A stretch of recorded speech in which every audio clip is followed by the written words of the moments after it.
Chapter को आगे बढ़ाएंगे और एक नए टॉपिक को आज डिस्कस करेंगे। टॉपिक का नाम होगा हिस्टोरियंस एंड देयर सोर्सेस। पिछले क्लास का यदि हम लोग थोड़ा सा बात करें, पिछले 2 क्लास का, तो हम लोगों ने हम लोग अपना चैप्टर स्टार्ट कर चुके हैं, ट्रेसिंग चेंजेस थ्रू 1000 ईयर्स। इसमें हमने आपको पहले वाले क्लास में बोला था कि इस पूरे चैप्टर में हम लोग पढ़ने वाले हैं 1000 साल के बारे में, है कि नहीं। वो है हमारा 700 से लेकर 1750 तक। हालांकि इसमें देखा जाए तो 1050 साल होता है, लेकिन उस 50 साल को छोड़ दिया जाए तो हम लोग मोटा मोटी बात करने वाले हैं 1000 साल के बारे में बात करने वाले हैं, जिसके अंदर हम लोग 2 अभी तक क्लास कर चुके हैं। पहला इंट्रोडक्शन था, दूसरा हम लोग का था न्यू एंड ओल्ड टर्मिनोलॉजीज। ये 2 हम लोग डिस्कस कर चुके हैं। आज नए टॉपिक को डिस्कस करेंगे। टॉपिक का नाम होगा हिस्टोरियंस एंड देयर सोर्सेज। समझिए, ध्यान से समझिएगा। ये जो 1000 साल का समय है, 700 से लेकर 1750 तक का जो समय था, जो हम लोगों ने पहले भी डिस्कस किया था, इस 1000 साल के बीच में किन किन प्रकार का बदलाव हुआ, ये हम लोग पढ़ते आ रहे हैं। और इस टॉपिक में भी हम लोग यही पढ़ेंगे कि इस 1000 साल के बीच में जो भी नए नए चीज़ हमारे हिस्टोरियंस वगैरह को, जो हिस्ट्री वगैरह पढ़ते हैं, जो उन्होंने सीखा, वो हम लोगों को बता रहे हैं।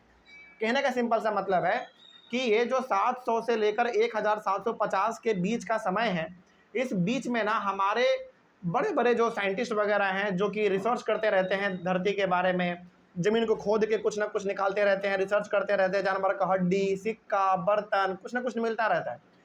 इनसे इन लोगों ने आइडिया लगाया कि पहले के लोग किस तरीके से रहते थे, कैसे अपना घर परिवार चलाते थे, किन किन प्रकार के जानवरों को पाला करते थे। तो उन्होंने हम लोगों को कैसे बताया, वही हम लोग इसमें डिस्कस करने वाले हैं। ठीक है, ध्यान से समझिएगा। हिस्टोरियन का मतलब होता है वो इंसान जो हिस्ट्री लिखता है। ठीक है, अब हिस्ट्री कौन लिखेगा? जिनको हिस्ट्री पता होगा।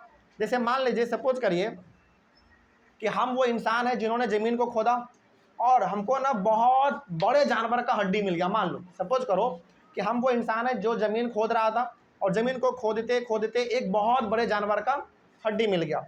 हम उसके ऊपर रिसर्च करने लग गए। हमको पता चला कि ये जो हड्डी है ना, ये डायनासोर का है, मतलब जो आज से लाखों लाख साल पहले रहता था। तो हम क्या करेंगे, उस डायनासोर के हड्डी के बारे में रिसर्च करेंगे। जो बातें हमको पता चलेगा हम उसको लिख देंगे, ताकि आने वाला जनरेशन उसको पढ़ सके। तो जो आज हिस्ट्री हम लोग पढ़ रहे हैं, ये किसी न किसी ने तो लिखा होगा, तभी तो आज हम लोग पढ़ रहे हैं ना। तो हिस्टोरियन का मतलब होता है जो हिस्ट्री लिखता है। और बताओ, हिस्ट्री कौन लिख सकता है? जिनको हिस्ट्री पता हो। कोई डाउट इसमें? चलो आगे बढ़ते हैं। तो हिस्टोरियंस का मतलब हुआ जो हिस्ट्री लिखता है, और दूसरा है एंड देयर सोर्सेस। आखिर उन लोगों ने किन किन चीज़ों को खोजा, कैसे उन्होंने हिस्ट्री को लिखा और लिख के हम लोगों को उन्होंने दिया, ताकि मतलब आज हम लोग जो पढ़ पा रहे हैं। तो टॉपिक का सिंपल सा मतलब है हिस्टोरियन मतलब जो हिस्ट्री लिखे, और उन्होंने क्या क्या चीज़ के बारे में लिखा। ऑब्वियस ही बात है, उन्होंने वही चीज़ लिखा होगा जो उनको मिला होगा रिसर्च करने के वक्त। चल इसी के बारे में डिस्कस करने वाला है। सबसे पहला पॉइंट है historians use different types of sources to learn about the past depending upon the period of their study and the nature of their investigation. मतलब जो बड़े बड़े हिस्टोरियन हैं जो हिस्ट्री लिखते हैं, उन्होंने बहुत अलग अलग प्रकार के चीज़ों का इस्तेमाल किया है हिस्ट्री को समझने के लिए। जैसे आज हमारे पास क्या है, हमारे पास तो हिस्ट्री का बुक है, क्या क्या खोज किया गया ये हम लोग आज आराम से पढ़ लेते हैं। लेकिन उस बुक को भी तो किसी ने लिखा होगा ना, पूरे रिसर्च करके, बहुत ज़्यादा खोजबीन करके लिखा होगा।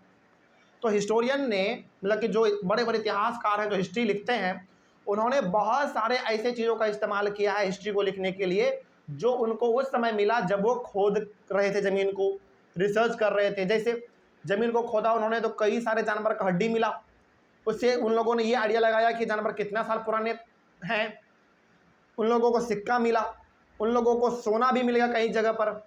तो बहुत सारे ऐसे चीज़ें उन लोगों को मिले हैं रिसर्च के वक्त, जो उन्होंने रिसर्च किया और उनको किताब में लिख दिया, जिसके वजह से आज हम लोग पढ़ पाते हैं। तो जितने भी लोगों ने हिस्ट्री लिखा है, उन सभी ने हिस्ट्री को लिखने के लिए बहुत सारे अलग अलग चीज़ों का सहारा लिया है। जैसे किसी ने सिक्का का इस्तेमाल किया, जो उनको मिल गया रिसर्च करने के वक्त, ज़मीन खोदने के वक्त। किसी को सिक्का मिल गया, आगे हम लोग इसमें पढ़ेंगे। किसी को सिक्का मिलता है, किसी को जानवर का हड्डी मिलता है ना, अलग अलग पर। किसी को मिट्टी का बर्तन मिलता है जो कि हज़ारों साल पुराना था। इन सभी से उन्होंने आइडिया लगाया और ये बता दिया कि पहले के लोग भी अच्छी तरीके से रहते थे। ठीक है, आगे बढ़ते हैं। तो जैसे जैसे समय बदला, वैसे वैसे ज़मीन को वो लोग खोदते गए नया नया चीज़ उनको मिलते गया और वो लोग हम लोगों को बताते चले गए। ठीक है, आगे। They still rely on coins, inscriptions, architecture and textual records for information. बहुत सारे जगहों पर उन लोगों को जब वो लोग रिसर्च कर रहे थे, ज़मीन को खोद के पता कर रहे थे कि कौन चीज़ कितना पुराना है, तो उनको कई जगह पर सिक्का मिला है, सिक्का, वो रुपया वाला सिक्का। कई जगह पर इंस्क्रिप्शन मिला है। इंस्क्रिप्शन का मतलब होता है चट्टान है, उसके ऊपर कुछ लिखा हुआ है, उनको ज़मीन के नीचे वो भी मिला है कई जगह पर। कई जगह पर उनको आर्किटेक्चर मिला है। आर्किटेक्चर का मतलब है बना हुआ घर जो कि ज़मीन के नीचे धंस गया है, ऐसा घर भी उनको कई जगह पर मिला है। उसी प्रकार से टेक्सचुअल रिकॉर्ड्स भी मिला है, मतलब कि लिखा हुआ कॉपी किताब भी मिला है उनको जब वो लोग रिसर्च कर रहे थे। तो किसी किसी जगह पर सिक्का मिला है, कहीं पर चट्टान पे लिखा हुआ कोई शब्द मिल गया, कहीं पर बना हुआ घर मिल गया जो कि ज़मीन के नीचे दफन हो गया है, कई जगह पर लिखे हुए किताब मिल गए। इन सब चीज़ों को देखते हुए उन लोगों ने आइडिया लगाया, हिस्टोरियन लोगों ने, कि पक्का ये चीज़ बहुत पुराना है और इसके ऊपर रिसर्च किया जाए ताकि आने वाला जनरेशन हिस्ट्री के बारे में पढ़ सके। जैसे एक बात बताइए, हम लोग ये जानते हैं कि डायनासोर पृथ्वी पर हुआ करता था। कैसे जानते हैं हम लोग? ऐसे ही, क्या सपना में आया कि हाँ डायनासोर होता था और जान गए? नहीं, डायनासोर के बारे में हम लोग आज जानते हैं। क्यों? क्योंकि डायनासोर का हड्डी पाया गया है, उसके बारे में रिसर्च हुआ है, तब जाकर आज हम लोग पढ़ पाते हैं किताबों में कि डायनासोर इतने बड़े होते थे, उनका वजन इतना बड़ा होता था, बहुत खतरनाक जानवर थे। कैसे जान रहे हैं हम लोग? किसी ने बताया तभी तो हम लोग जान रहे हैं ना। और बताया किसने? जो कि रिसर्च करते हैं, हाँ, आर्कोलॉजिस्ट। ठीक है, आगे बढ़ते हैं। उसके बाद है the number and variety of textual records increase dramatically during this period.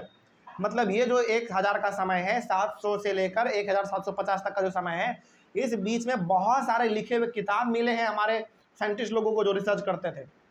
बहुत सारे किताब मिले हैं और किताब में जो भाषा लिखा गया है वो इतना खतरनाक भाषा है कि उसको आज हम लोग समझ ही नहीं सकते। बस ये पता कर सकते हैं कि हाँ ये कितना पुराना है, कब लिखा गया है, ये पता कर सकते हैं, लेकिन किस भाषा में लिखा गया ये हम लोग नहीं जान सकते हैं, क्योंकि आज से 1000 साल पहले का भाषा कुछ और हुआ करता था। ठीक है, आगे बढ़ते हैं।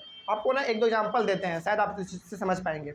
हमारे बिहार में एक जगह है राजगीर, आप लोग बहुत फेमस है, बहुत जगह है, मतलब बहुत अच्छा फेमस जगह है राजगीर। आप जाओगे ना, वहाँ पे भी आपको ऐसे दीवार पर, चट्टानों पे ऐसे कुछ कुछ शब्द लिखे हुए हैं जो कि आज आप पढ़ ही नहीं पाएंगे।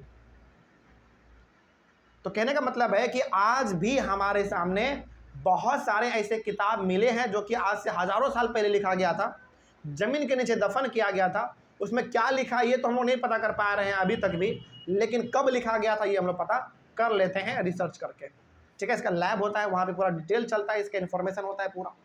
आगे उसके बाद है they slowly displace other types of valuable information through this period. Paper gradually become cheaper and more widely available. उसके बाद पहले के समय पे लोगों ने पत्तों पे लिखाना चालू किया। पहले के लोग पत्तों पे लिखते थे, जैसे जैसे समय बदला पेपर आया, फिर लोगों ने पेपर पे लिखना चालू कर दिया। तो जब उन लोगों ने रिसर्च किया, ज़मीन को खोदा, तो उनको पेपर भी मिला है कई जगह पर पत्ते मिले जिन पर उसमें कुछ लिखा हुआ हो। ठीक है, आगे people use it to write holy text. उस समय के लोग पेपर का इस्तेमाल किस चीज़ के लिए करते थे? समझिए, उस समय के लोग पेपर का इस्तेमाल करते थे हॉली टेक्स्ट को लिखने के लिए। हॉली टेक्स्ट का मतलब होता है धार्मिक चीज़ें लिखना, जैसे भगवान के बारे में लिखना, फिर से फेस्टिवल के बारे में लिखना। इन चीज़ों के बारे में लिखने के लिए उस समय के लोग पेपर का इस्तेमाल करते थे। क्रॉनिकल्स ऑफ रूलर्स, राजा के महानता के बारे में लिखा जाता था कि ये राजा बहुत महान है, इन्होंने इसको मार के हमला किया, मार के उसको जीत गए। मतलब कि राजा के महानता के बारे में लिखा जाता था पेपर के ऊपर। उस समय पे लेटर लिखा जाता था, लेटर, पत्र। टीचिंग्स ऑफ सेंट्स, मतलब कि उस समय पे जो साधु संत बच्चों को सिखाते थे, पढ़ाते थे, वो भी इसमें लिखा जाता था पेपर में। पिटीशन मतलब अर्जी। जैसे मान लो उस समय पे क्या होता था कि राजा से आपको मिलना है, तो राजा से क्या पैसे मिल लोगे जाके?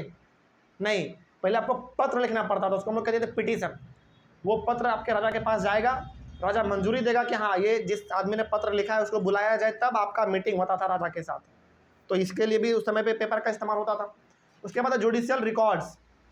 जुडिशियल रिकॉर्ड का मतलब हुआ कि किसको क्या सज़ा देना है, किसको क्या सज़ा मिला, किसने क्या चोरी किया था, है ना, ये सब चीज़ें भी पेपर पे उस समय पे लिखे जाते थे। And for registers of accounts and taxes, यहाँ तक कि किसको कितना पैसा देना है, किससे कितना पैसा लेना है, ये सब भी उस समय पे पेपर पे लिखा जाता था।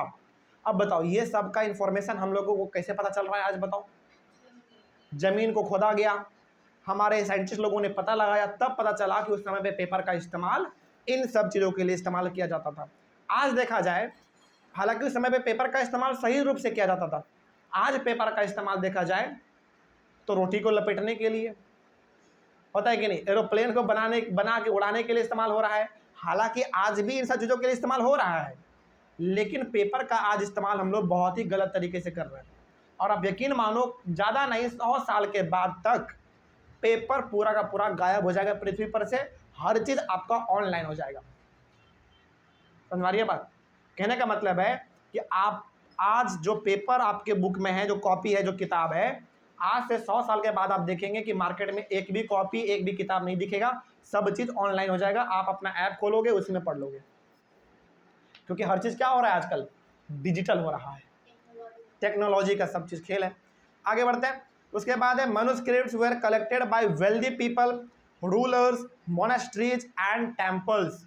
अब समझिए ध्यान से, मैन्युस्क्रिप्ट्स का मतलब होता है वो चीज़ जो हाथ से लिखा जाता है। मैन्युस्क्रिप्ट्स का मतलब वो चीज़ जो हाथ से लिखा जाता है। तो हाथ से लिखा जाता था उस समय पे अमीर अमीर लोगों के लिए। उस समय पे लिखना बहुत ही महंगा पड़ता था, क्योंकि उस समय पे पढ़े लिखे इंसान बहुत कम होते थे, पहला बात।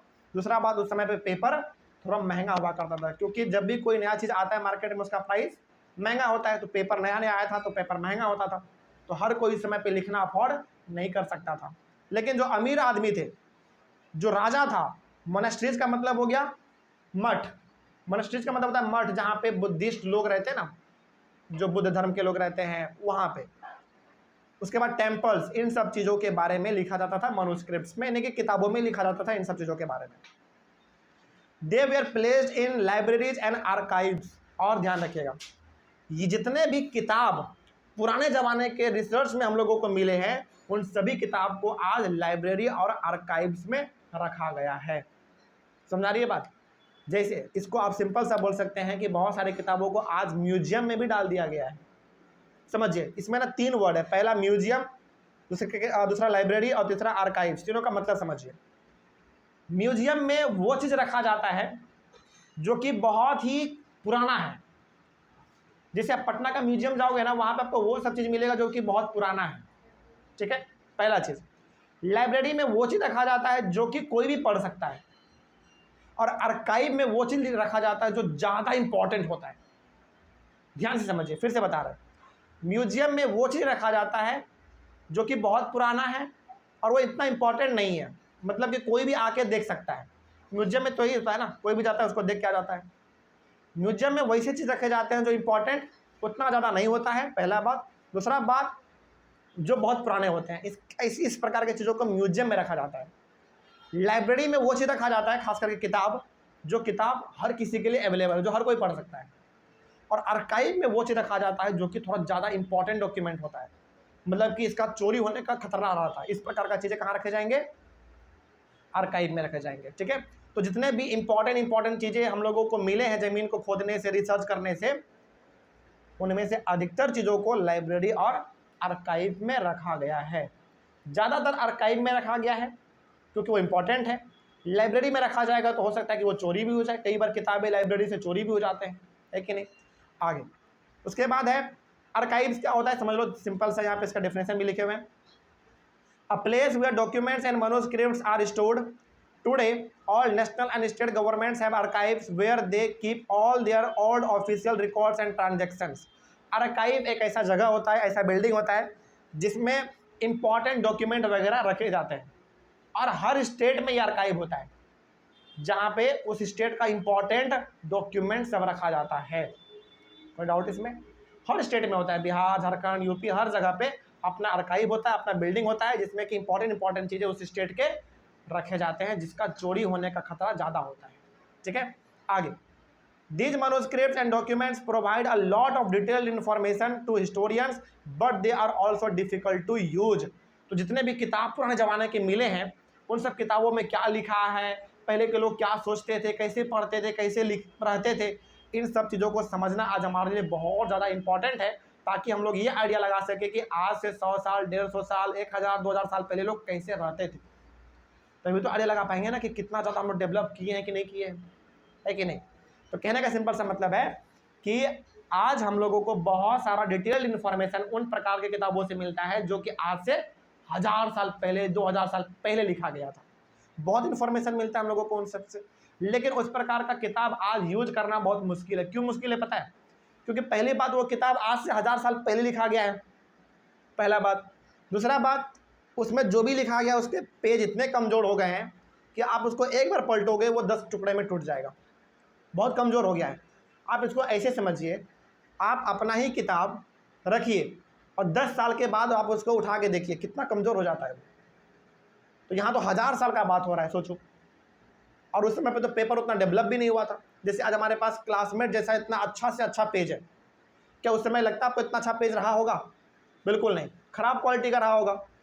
तो उतना खराब क्वालिटी पे लिखा गया चीज़ आज भी यदि सेफ है तो बहुत बड़ी बात है ना। लेकिन उसको आप आज पलट के नहीं पढ़ सकते हैं क्योंकि वो इतना कमज़ोर हो गया है कि पलट नहीं पाएंगे, पहला बात। दूसरा बात, उसका भाषा भी आपको समझ में नहीं आएगा, ठीक है। तो हमारे पास किताबें हैं पुराने ज़माने की, लेकिन वो आज किसी काम के लायक नहीं है, ना पढ़ सकते हैं उसको और ना ही उसको हम लोग कभी किसी चीज़ में, मतलब पहली बात तो भाषा ही नहीं समझ पाएंगे। आगे बढ़ते हैं। There was no printing press in those days, so scribes copied manuscripts. They introduced small changes, a word here, a sentence there. Generally इस समय होता क्या था ना, समझिए। हमारे पास आज क्या है, प्रिंटिंग प्रेस है। मतलब मान लीजिए, सपोज करिए कि आज हम आपको नोट्स भेजते हैं, आप क्या करते हैं? या तो प्रिंट करवाते हैं या तो आप लिखते हैं, है कि नहीं। आज लिखना आसान है, क्यों? क्योंकि आपके पास मार्केट में अवेलेबल है पेन। मान लीजिए आपको हमने नोट्स भेजा, आपके पास दो ही ऑप्शन है, या तो आप उसको नोट्स को लिखोगे लाइन बाय लाइन, या फिर आप उसको प्रिंट करवाओगे। मान लेते हैं पहले आप लिखोगे। लिखने के लिए आपको क्या चाहिए? कॉपी चाहिए, जो कि मार्केट में इजीली मिल जाता है। आपको पेन चाहिए, इजीली मिल जा रहा है, तो आराम से आप लिख भी लोगे। लेकिन मान लीजिए कि आपको प्रिंट करवाना है, तो कुछ नहीं करना है, दुकान में आप जाते हैं, उसके व्हाट्सएप पे वो प्रिंट आप भेजते हैं, वो प्रिंट करके आपको दे देता है। ये आज इतना आसान हो गया है, लेकिन आज से 1000 साल पहले कॉपी करना कितना मुश्किल था, पता है आपको? मतलब एक इंसान बैठ के दूसरे चीज़ का कॉपी लिखता था, एकदम देख के सेम टू सेम लिखता था, और लिखने का स्पीड उस समय पे बहुत स्लो हुआ करता था, क्योंकि हमारे पास पेन जैसा चीज़ उस समय पे नहीं होता था, स्याही होता था, रंग होता था उस समय पे, सोचो। तो उस समय पे कॉपी करना भी मुश्किल होता है। जैसे आज क्या होता है, आप मान लीजिए आप स्कूल एक दिन नहीं जाते हैं, तो आज क्या पढ़ाई हुआ, आप कॉपी किससे मांग के लिखते हो? अपने दोस्त से मांगते हैं कि यार कॉपी दे दे, हम नहीं आए थे कल, लिख के तुमको वापस कर देंगे। तो आप क्या करते हैं, उसके कॉपी को घर लेके जाते हैं, उसके कॉपी से पूरा लाइन बाय लाइन आप कॉपी कर लेते हैं जो अगले दिन पढ़ाई हुआ था। और कॉपी करने में आपको आज बहुत कम समय लगता है, लेकिन वही चीज़ आज से 1000 साल पहले यदि कॉपी करना होता था तो बहुत मेहनत लगता था। पहला बात तो पेज बहुत मुश्किल से बनाया जाता था, दूसरा बात पेन इतना इजली अवेलेबल नहीं था, समझ आ रही है बात? तो बहुत मुश्किल था उस समय पे कॉपी करना। स्क्राइब्स का मतलब होता है जो लिखते हैं, जो राइटर होता है उसको हम स्क्राइब्स बोलते हैं। तो उस समय पे कॉपी करना बहुत ही ज़्यादा मुश्किल होता था, और कई बार तो वो लोग वर्ड का भी मिस्टेक कर देते थे, एक वर्ड इधर का उधर जोड़ दिए, सेंटेंस इधर का उधर कर दिए। ऐसा डिफिकल्टी पहले होता था, लेकिन आज ऐसा नहीं होता है।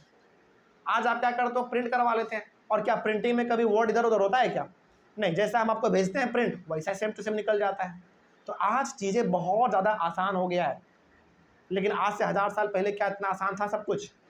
बहुत मुश्किल था सब कुछ, ठीक है। लेकिन बहुत बदलाव हुआ है। आगे बढ़ते हैं। उसके बाद है these small differences become substantially different from one another.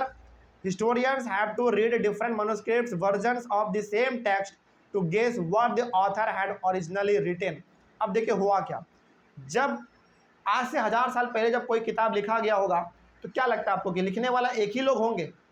बिल्कुल भी नहीं। आपको जैसे बताते हैं, हमारे पास आज रामायण है, हमारे पास आज महाभारत है, इसको बहुत समय पहले लिखा गया है। तो क्या लगता है आपको कि रामायण और महाभारत लिखने वाले मात्र एक ही आदमी थे? लिखे थे बहुत सारे लोगों ने, लेकिन जिसका सबसे अच्छा लगा उसके रामायण को आज हम लोग फॉलो करते हैं, हाँ या ना? हिस्टोरियन भी वही करते हैं।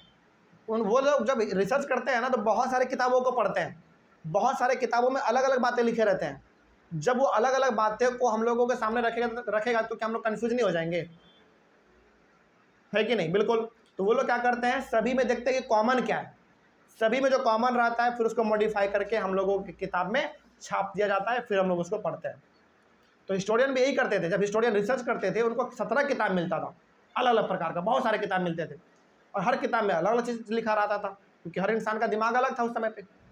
लेकिन जो सभी में कॉमन होता था वो चीज़ हिस्टोरियन लोगों ने निकाला और किताब में लिख दिया, आज हम लोग उसको पढ़ रहे हैं। ठीक है, तो सोचो पहले कितना ज़्यादा मुश्किल होता था चीज़ों को पढ़ना, और आज इतना आसान हो गया है। इसीलिए हमने कहा कि 1000 साल का जो बदलाव है वो बहुत ज़्यादा बदलाव है, बहुत चीज़ें इसमें बदल गए हैं। ठीक है, आगे उसके बाद है हाँ, on occasion authors revise their chronicles at different times. यहाँ तक के जो ऑथर होते थे, यानी कि जो उस समय पे किताब वगैरह लिखते थे, वो अपने चीज़ों को बार बार रिवाइज भी करते रहते थे, मतलब उसमें वो ढूंढते रहते थे कि कहाँ क्या गलती है, क्या सुधारना है, क्या सही है, वो लोग भी करते रहते थे। आगे the 14th century chronicler Ziauddin बरानी wrote his chronicle first in 1356 and another version 2 years later। समझिए 14th सेंचुरी का एक बहुत बड़ा इतिहासकार है जो कि हिस्ट्री लिखा करते थे, उनका नाम था जियाउद्दीन बरानी। ये एक इंसान है जो कि हिस्ट्री लिखा करते थे। इन्होंने लिखा 1356 में पहला किताब इन्होंने लिखा, और दूसरा किताब इन्होंने लिखा इसके जस्ट 2 साल के बाद, यानी कि 1358 में। ध्यान रखिएगा, the two differ from each other, but historians did not know about the existence of the first version until the 1960। समझिए ध्यान से यहाँ पे क्या बात कहा गया है। यहाँ पे कहा गया है कि जियाउद्दीन बरानी ने 2 किताब लिखा था। एक किताब इन्होंने लिखा पहला 1356 में, और दूसरा किताब लिखा इन्होंने 2 साल के बाद, यानी कि 1358 में। लेकिन हिस्टोरियन को इनके पहले किताब का पता कब चला पता है? 1960 के आसपास। सोचो, किताब ये लिखे हैं 1356 में, और हिस्टोरियन को पता चल रहा है कि इन्होंने किताब भी लिखा था, ये पता चल रहा है हिस्टोरियंस को 1960 के आसपास। सोचो, यानी कि लगभग 300 साल के बाद उनका किताब मिला लोगों को, और पता चला कि ये किताब आज से 1003 मतलब कि 1356 में लिखा गया था।